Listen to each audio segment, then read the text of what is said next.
My name is David Herring.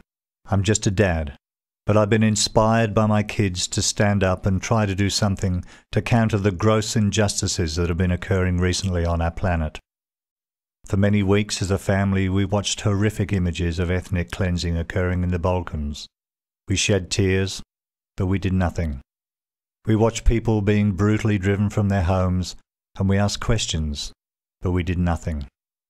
We watched families split up and shipped to safe havens around the world, and eventually saw a group of refugees arrive in our hometown of Perth in Western Australia. And we sighed with relief, but we did nothing. Then one day my daughter Jodie got up and went to the gates of the refugee camp with a bunch of flowers, and she stayed until she was allowed in. And she was at last able to shake the hands and touch the faces and eventually the hearts of the people that we had watched so helplessly on our TVs. She brought a group of her newfound friends home to a barbecue, and we danced in a circle through the night with our hands joined high above our heads in their traditional style, and we tried as best as we could to sing their songs with them. And it made me realize that these people were not just images that we absorbed from our TV sets, but real human beings just like us, caught in a tragic set of circumstances. Around the same time, William Schwartz, a brilliant pianist, had sent a tape to us of a beautiful song he'd composed, and he asked if we could put words to it. And having seen the images on TV, and now having heard the stories firsthand, it was not too hard to write the lyrics and through William's tune express our feelings about what was going on. And it was at the barbecue that my youngest daughter, Mel, was able to sing the new song to the refugees, and it was on seeing the warmth and the tears that it generated that I realized we had a very powerful medium through which we could perhaps encourage the regrowth that was so desperately needed in some of the more turbulent regions of the world. And we took our song to Planet Studios, who gathered together some of the best musicians and engineers in the country: Patrick Reali, John Villani, Marcus Dengate, Joel Marangella, Trevor Spencer, Alfredo Malabello, Paul Tanner, Rebecca Blakemore, Yoko Kurihara, Cliff Blackburn, and Nunzio Mondia. Great sounding names for good people, whose ethnic backgrounds are as rich and diverse as their musical talents, and through them we've been able to produce our beautiful song, which we have called Seeds of Hope. We hope that our CD will travel the world and let people know that there are others across the seas that do care and are prepared to help where they can, because sometimes just knowing that can often trigger the healing process. We live on the most beautiful planet in our galaxy, and as human beings with the gift of free will and reasoning, we have a duty to try and make this a safe and nurturing place to live. And to those who use their cause as an excuse to justify their atrocities and crimes against humanity, we say defiantly, you will not prevail.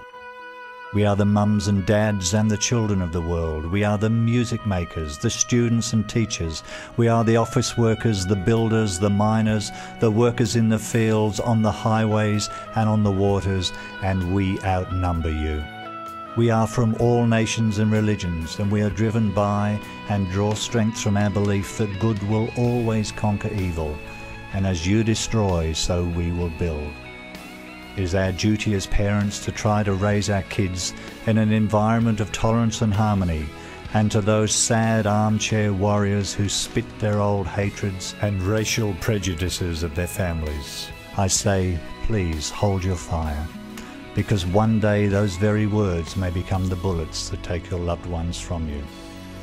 We have no need for warrior kings who say, stand behind me and I will destroy our enemies. We need a new generation of leaders who say, stand behind me and I will go and make peace with our enemies. We need leaders who have the vision and courage to make their own footprints in the sand, instead of following blindly down the paths of others. In the eyes of the world, a nation takes on the personality of its leader, so we must be careful who we choose to represent us. As individuals, we should not look outward to see what we can take, but look inwards to see what we have to give. We need to put our hands forward, not clenched in anger or cupped to receive, but proudly with a firm handshake of friendship and respect. As we move forward into the new millennium, we must plant our seeds of hope early, for without hope, there will be no garden for our children to enjoy. And as you listen to our song, please remember the words of a young refugee who said that as he listened and closed his eyes, he imagined himself as a bird flying high above the clouds, and he could see his village rising up again through the smoke and the rubble. That is what this is all about. Please, let's fly with him.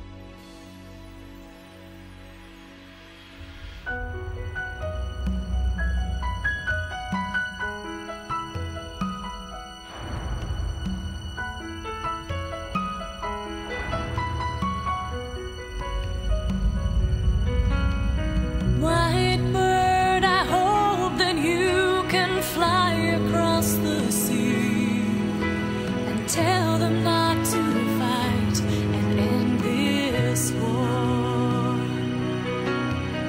White bird, please tell them this is not why we are here, and help to stop the tears forevermore.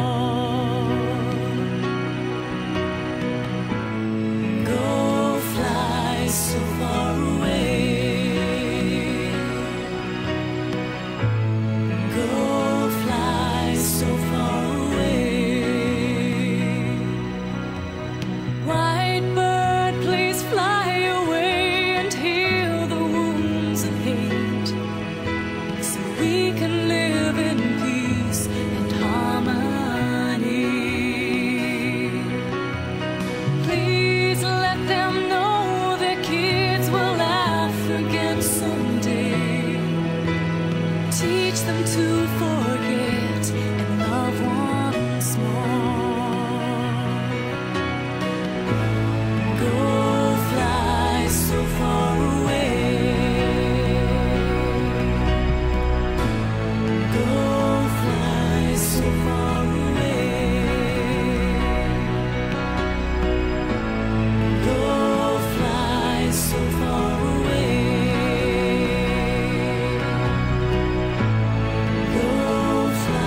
So far away.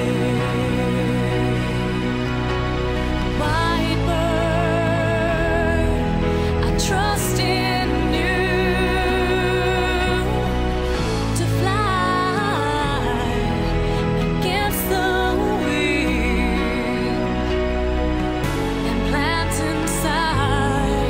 inside their hearts seeds of hope. Seeds of hope.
Gather prayers from all